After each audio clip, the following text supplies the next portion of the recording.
Depuis quelques jours, Alex Hormozy est en train de casser YouTube avec des vidéos qui font 500 vues. Et non, je vous parle pas du tout de sa chaîne principale que vous connaissez sans doute. Ce qui est en train de se passer, ça nous en dit long sur le changement de paradigme qu'on est en train de voir arriver sur le YouTube entrepreneurial. Alex Hormozy est très connu pour sa chaîne principale, qui a 4 millions d'abonnés, qui a fait des vidéos qui font des centaines de milliers de vues, voire des millions, et qui rapporte énormément de trafic pour son entreprise. Mais depuis peu, ce n'est plus sa chaîne la plus rentable, et il l'a annoncé dans une vidéo. Il a une seconde chaîne qui rapporte plus de revenus à son portefeuille d'entreprise. Cette chaîne, c'est sa chaîne Highlight. C'est en fait des extraits de ses interventions, de ses contenus longs, etc., qui sont balancés, qui sont clippés par IA en masse et qui sont balancés sur une chaîne secondaire. Sur cette chaîne, on a des formats que lui, il appelle mid-form, c'est plus long que des shorts et plus court que des longs, ça fait entre 2 et 8 minutes globalement, qui sont extraits d'autres vidéos et qui sont bombardés. Vous voyez, ça c'est la chaîne Highlight d'Hormozy, qui a 70 000 abonnés, qui fait 150 vues, 700 vues, 1000 vues, 120 vues, mais qui publie de manière drastique et qui, en fait, rapporte plus en cumulé que la chaîne principale d'Hormozy. Alors, comment est-ce que c'est possible? Qu'est-ce que ça implique pour nous qui créons du contenu? C'est ce qu'on va voir aujourd'hui dans cette vidéo. Pourquoi est-ce que ça en dit long en fait sur le changement de paradigme qu'on est en train de voir sur YouTube? Pour comprendre ça, on va d'abord devoir passer en revue toutes les stratégies YouTube qui existent dans la niche business pour après comprendre comment adapter ça pour nous. Donc déjà, globalement, il y a deux objectifs principaux qu'on peut accomplir avec YouTube. Le premier, c'est un objectif de notoriété. Donc là, ça va être de se faire connaître sur son audience. Donc là, par exemple, Leila Hormozy, elle a très bien fait ça, avec des vidéos qui font des millions de vues, mais qui ne sont pas des réponses directes aux problématiques de ses clients. Par exemple, je vais te rendre dangereusement confiant. Bon, bah ok, c'est cool. Ça n'a pas de rapport avec son entreprise, c'est plus sa notoriété, sa personal brand à elle. La psychologie de l'argent, je me suis brainwash pour le succès, etc. C'est ce genre de truc. Là, par exemple, le déclic de Alec Henry, pareil, c'est un podcast de notoriété. Ils vont mettre en lumière d'autres entrepreneurs, associer leur image à des entrepreneurs, faire des vues, mais ils ne vont pas forcément vendre les produits tout de suite. De l'autre côté, on a un deuxième objectif principal qui est de conversion, où là, on va davantage répondre aux problématiques de notre audience. Ici, on a par exemple Matt Gray qui explique voilà, comment lancer une personal brand de zéro, etc. Ou ici, on a Nick Setting qui fait voilà, des frameworks, Instagram pour vendre, etc. Donc ici, on est beaucoup plus sur une audience confidentielle, de niche, et sur une stratégie de conversion. Le piège, c'est de vouloir faire les deux objectifs à la fois, au lieu de mettre une vraie intention sur un objectif. Donc on a ces deux grandes familles. Dans ces deux grandes familles, il y a plein de sous-stratégies qu'on va passer en revue hyper rapidement pour que vous compreniez là où je veux vous emmener par rapport à la chaîne Highlight d'Hormozy. Notoriété, on veut se faire connaître dans notre niche. Exemple typique, Finari. On va parler ici d'éducation financière au sens large avec du multi-format. Ici, on a du format où c'est du motion design, où il nous explique le chemin pour gagner 100 000 euros. Ici, il analyse le patrimoine d'un client Finari. Ici, il fait une interview avec quelqu'un qui connaît bien les ultra riches sur leur lifestyle. Donc, vous voyez, il n'y a pas de cohérence de format, il y a une cohérence uniquement sur le message et on veut toucher le plus de monde possible. De l'autre côté, on a les stratégies conversion. Et alors là, il y a 6 formats possibles. La chaîne de témoignage, donc ça, c'est pas fait pour faire des vues, c'est juste fait pour enchaîner du témoignage. Donc là, c'est la chaîne de Charlie Morgan, par exemple. La chaîne de value asset ou de guide, de masterclass. On a Mathis Clouet qui fait ça très bien en France, qu'on en salue s'il écoute cette vidéo. On a aussi Nick Setting, dont je parlais tout à l'heure, plutôt sur le marché US, qui fait ça également. Ensuite, chaîne de consulting. Donc là, ici, on va plutôt avoir une chaîne où on fait de la démonstration d'expertise en live. Donc, il y a plusieurs exemples. Ici, c'est Dan Henry, c'est un marketeur qui fait des business roasts où en fait, il va prendre un client à lui, analyser son business d'un point de vue marketing, le roaster en live et lui donner plein de clés. Une autre chaîne qui est la chaîne secondaire des créateurs Colin et Samir qui ont en fait un talk show où ils parlent de créateur économie et de YouTube notamment. Et donc, leur chaîne secondaire s'appelle Creator Support où en fait, ils prennent un créateur YouTube et ils lui font un consulting en live. Le format est réplicable. Voilà, il a posté 1200 vidéos, voilà ce qui faisait mal, etc., etc. Donc ça, c'est pour la stratégie consulting. Hormozy fait un peu ça sur sa chaîne principale d'ailleurs. Chaîne Highlight, donc c'est ce qu'on a vu là, avec Hormozy qui découpe ses contenus en contenu court, en clip. Chaîne d'analyse, donc là c'est plutôt la stratégie que j'ai employée. Là, l'idée, ça va être plutôt de prendre votre expertise, votre casquette d'expert et de l'appairer à des thèmes que connaît votre audience. Donc moi, dans mon cas, je prends les entrepreneurs. Donc par exemple, là, on a l'analyse de Finari, de Guillaume Maubèche, de Grant Cardone, de Dan Martel. Tout ça, c'est des gens que connaissent une bonne partie de ma cible. Et moi, j'appaire mon expertise YouTube stratégiste dessus. C'est aussi ce que fait Yann Leonardi, mais avec des sujets un peu plus top funnel, mais toujours avec une casquette d'expert. On n'est pas sur du divertissement de youtubeur ici, on est sur je suis consultant en stratégie des marques, en l'occurrence pour Yann Leonardi, et j'analyse des sujets grand public. Mais je le fais avec des mots de consultant, des terminologies un peu complexes, je le fais avec une posture, c'est pas du divertissement. Voilà, c'est ça la nuance qui est importante. Et puis la chaîne de podcast, où là c'est ok, j'ai mon podcast, mais à la différence du déclic qu'on avait vu tout à l'heure avec Alec Henry, où là on est plus sur de la notoriété, on peut aussi faire un podcast davantage ciblé d'expertise. Donc là, par exemple, c'est sur l'éducation financière, Delphine Pinon. Là, c'est Brain and Bullshit, donc Jérémy Coleman et Xerius qui font ça sur la niche business en ligne marketing. Là, c'est Corps et Esprit de Flavio et Meryl qui font ça sur la niche de la santé.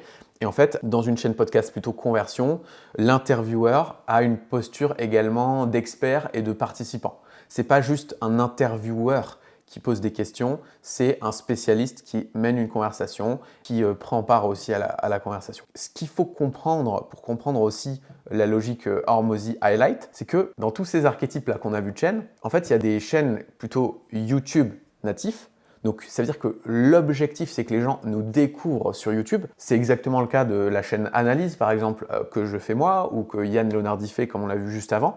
L'objectif, c'est que la vidéo tombe dans vos suggestions et que ça captive votre attention, ça vous interpelle et que vous cliquez, comme la vidéo là sur laquelle vous êtes.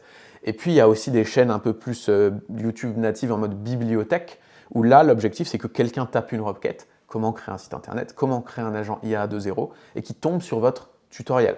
Donc ça, c'est la première grande famille. Si vous êtes dans cette grande famille-là, il faut être excellent sur le choix des titres, des miniatures, des sujets, parce que sinon, les gens ne vous découvriront pas. La deuxième grande famille, c'est le contenu que j'appellerais plutôt setting natif, c'est-à-dire que vous créez du contenu, vous l'uploadez sur votre chaîne YouTube, un petit peu comme si c'était un compte Loom, en fait avec des ressources, et ces ressources-là, vous allez les envoyer en setting à la main, en message privé, à vos prospects, à vos clients, à beaucoup de monde, et peu à peu, elles vont se ranker dans l'algorithme à force d'accumuler les vues. Mais ça a été la conséquence de l'envoi massif. Typiquement, les chaînes de guides de value asset ou de témoignages, comme on voyait tout à l'heure, c'est exactement ce cas de figure-là. Pourquoi je vous fais cette distinction-là? Parce que si vous ne savez pas à quel jeu vous jouez, vous allez optimiser les mauvais facteurs. En gros, vous aurez beau optimiser le titre et la miniature d'un témoignage, peut-être qu'en fait ça ne sert pas à grand-chose parce que c'est pas à ce jeu-là que vous jouez. Là, le jeu, ce serait plutôt comment est-ce qu'on peut l'envoyer à plus de monde, ce témoignage. Dans le cas de Hormozi, sa chaîne du coup de Highlight, c'est vraiment une chaîne plutôt YouTube native où il met des titres qui décrivent réellement le contenu. Il n'essaie pas de faire des packaging trop audacieux ou autres. C'est vraiment, il n'y a pas de miniature et le titre explique vraiment ce qu'il y a dans la vidéo. Et en fait, sur les dizaines, les centaines de vidéos qui sont bombardées, de temps en temps, tu en vois une où tu te dis tiens, ça m'intrigue et tu regardes. Et moi-même, je les regarde, ces vidéos, et je vois qu'effectivement, ce n'est pas du tout la même logique de consommation que sur la chaîne principale où il faut se poser une demi-heure, etc.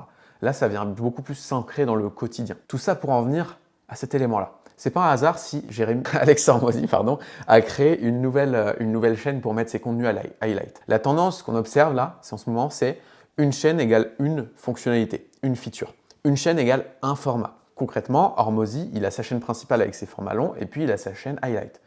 Jérémy Coleman, qui est un de mes clients avec qui je travaille beaucoup, il a sa chaîne principale pour les coups de gueule, sa chaîne de podcast où c'est le format podcast uniquement, et puis sa chaîne de témoignages. Et là, il est en train de lancer la chaîne Highlight aussi. Donc, vous voyez, c'est une chaîne égale une feature. Mathis, dont on parlait tout à l'heure, avec qui j'étais dans un call de groupe récemment, lui, il nous partageait que lui, il avait 4 chaînes.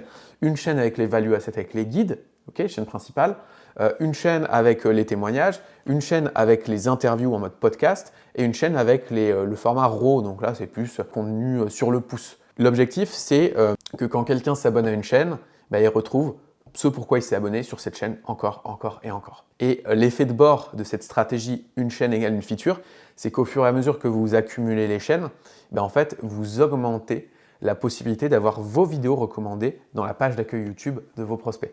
Parce que la page d'accueil YouTube ne montrera jamais plus de 2 ou 3 vidéos d'une même chaîne sur la homepage, alors que si vous en possédez 4 ou 5, potentiellement, vous pourriez occuper toute la homepage. Une chaîne égale une feature, ok, Mais concrètement, comment adapter cette approche-là pour vous? Déjà, disclaimer. Les exemples que j'ai donnés là, que ce soit Hormozy ou puis même Jérémy, Mathis et d'autres, c'est des gens qui n'ont pas commencé la création de contenu il y a 15 jours. Ils ont un peu de bouteille, les petits pères. Donc avant de cloner, copier-coller leur strat, il y a quelques prérequis. Déjà, le premier prérequis, c'est qu'eux, ils ont déjà de l'audience. Hormozy, il a déjà une énorme audience. Donc il y a déjà du flux à optimiser. Deuxièmement, ils ont de l'autorité. Donc, ils peuvent mettre du contenu avec juste un titre, pas de miniature et pas trop faire le travail d'attirer. On sait déjà qui ils sont, donc on consomme.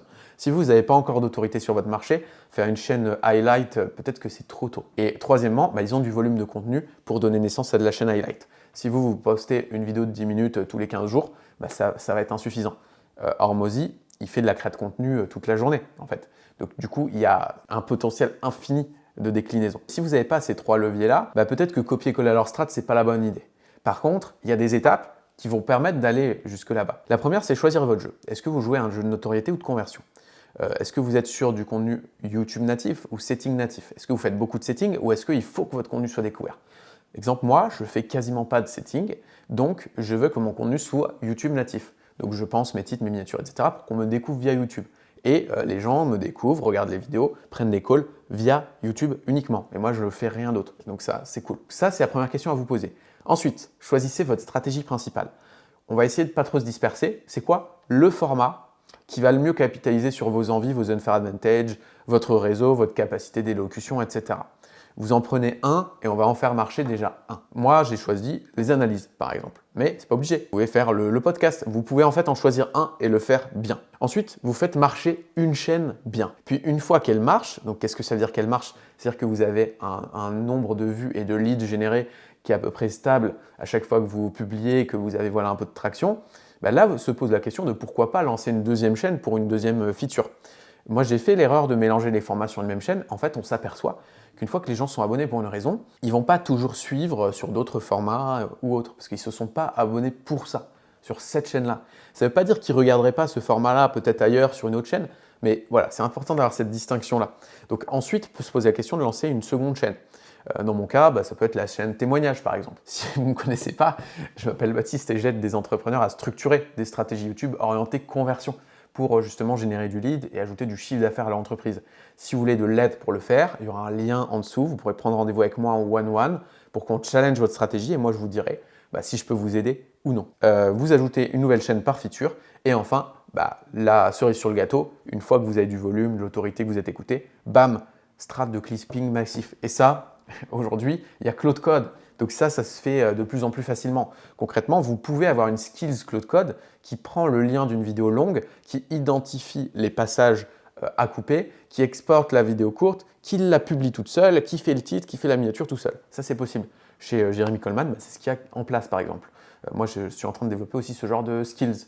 Donc, pareil, si vous voulez être challengé là-dessus, petit lien en description. On ne parle pas là de créer simplement une chaîne YouTube. Là, vous voyez qu'en fait, on est en train de parler de créer un écosystème média. Et la réalité, c'est que le game de l'apprentissage en ligne est vraiment en train d'évoluer avec les IA. Il y a aussi une crise de confiance, il y a une inondation de contenu massif. Donc le média, c'est un levier qui est plus important que jamais et sur lequel il faut mettre des billes parce que les gens qui ont une brand, ils deviennent réellement antifragiles. Mais attention, il ne suffit pas de faire du contenu à l'arrache pour avoir une personal brand et que ça fonctionne. Moi, ma thèse, c'est que d'ici 1 an, 2 ans, l'inondation de contenu IA va en fait mettre à terre 90% des personal brands qu'on voit sur Internet. Par contre, il y a des manières de bien développer sa personal brand au niveau du message, de la stratégie, pour devenir antifragile à cette révolution IA. Et ça, justement, c'est le sujet de la prochaine vidéo. C'était Baptiste. Ciao.